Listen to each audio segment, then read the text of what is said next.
Hi, my name is Michelle Stackley, and today we're going to do a quick introduction to heart rhythm meditation. Heart rhythm meditation, or HRM, was founded by Susanna and Perron Bear.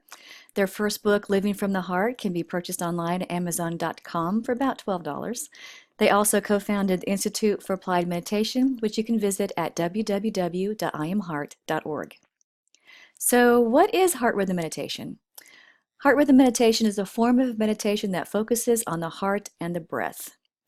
What you will experience is relaxation, a greater connection to yourself, a more peaceful and confidence that you might not have before. What you won't experience is a trance or a religious experience or leaving your body or some kind of altered state. You're going to stay yourself without any drugs or any kind of altercation. Heart rhythm meditation is different from other forms because it is a downward meditation, which is very different from transcendental meditation you might find in Buddhism or Vedanta. Um, Heart rhythm meditation focuses on keeping your breath and your heart in rhythm. So our position is not anything crossed or anything weird or anything crossed. You'll just sit correctly in a chair with your back straight and your hands relaxed on your thighs.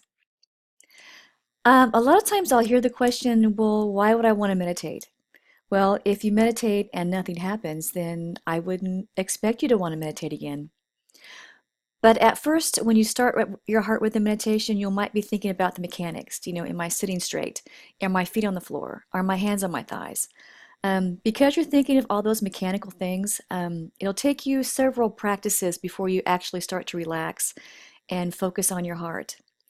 After the mechanics become familiar, you will likely experience a connection with your heart or your authentic self.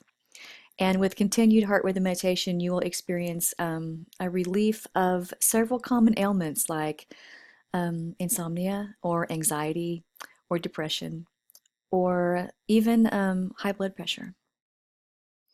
So, step one is your posture and your environment. So, sit in a comfortable chair with your feet flat on the floor and your back straight. Let your hands rest on your thigh and make sure that nothing is crossed because we want that blood to just fly through your veins and deliver oxygen to every cell of your being.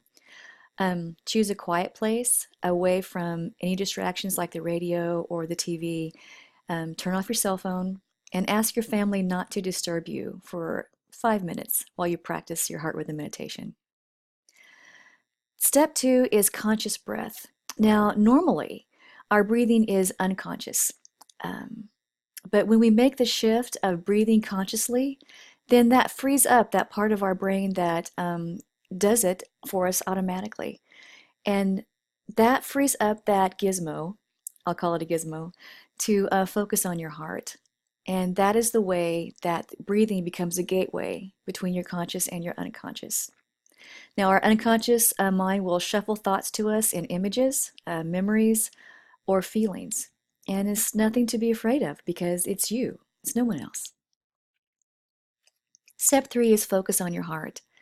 Ideally, we inhale for 6 or 8 heartbeats and exhale for 6 or 8 heartbeats. So once you find your heartbeat, you can count however you like.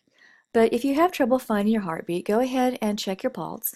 And you can leave your hand there if you want to, and just inhale for 6 or 8 heartbeats and exhale for 6 or 8 heartbeats. What will happen is your heart will bask in your attention and will begin to reveal itself to you in the forms of feelings, images, or memories. Let me share with you a quick little something that happened to me when I first started. I got the memory of a child. I stuttered like a fool. And I would come home crying sometimes because you know how kind kids can be at school. I would come home crying, and my parents told me, nobody can hurt you if you don't let them. Don't worry about what they say. Well, I was too young to know what that meant, so I internalized that to mean that if someone hurt me, it was my fault. And I felt that way into my teenage years when I was in a relationship where someone was hurting me, and I thought it was my fault. And he told me it was my fault. So finally, I told my parents about it, and of course, we put an end to it. My parents helped me end the relationship and helped me be safe and feel safe, and they just explained to me what they probably should have explained when I was younger about how no, it's not your fault if someone hurts you, but you can't let words hurt you of someone who's too ignorant to know what they're saying. So I didn't realize it at the time, but I had not forgiven them for that. Well, it really wasn't their fault. They didn't do anything wrong. It wasn't my fault. I didn't do anything wrong. Sometimes these things just happen in life. And so I was able to realize that I was blaming them and I let it go. I was able to breathe it away. I let myself feel as bad as it felt. And with each breath, I exhaled it and it finally faded. And what I found was without that on my heart, I was able to think about how I want to create my life. Believe it or not, when you don't realize that something is an unforgiveness in your heart, that really doesn't free up your energy to create what you love. So I felt a freedom then, and when I was able to do that. But it didn't happen right away. I was practicing probably 2 weeks before I felt this. Step 4 is a rhythmic breath. So we have a sense of our pulse, and we're counting 6 to 8 heart breaths. Excuse me. So you really need to make sure that you inhale fully. Studies have shown that we only use the top third of our lungs. Our lungs hold probably 5 liters, and we only use, well, less than 2. So none of us are really inhaling completely. So let's go ahead and inhale completely. That's what our bodies are made for. We need to get oxygen to every cell that we have. And let's exhale completely.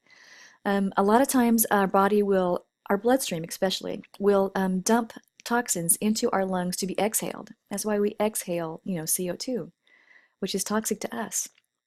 So please just make sure you inhale as fully as you can for those 6 or 8 beats and exhale as fully as you can for those 6 or 8 heartbeats. Okay, let's practice. So first, let's make sure that we're in our posture and we're sitting straight, and notice your breath. Let's just be quiet and notice our breath. Just notice it. And if you can feel your heartbeat, great. I can, but if you can't, that's okay. Just find your pulse. Okay. All right, now we're going to sync our heartbeat with our breaths. So let's do 11 breaths together. Okay, here we go.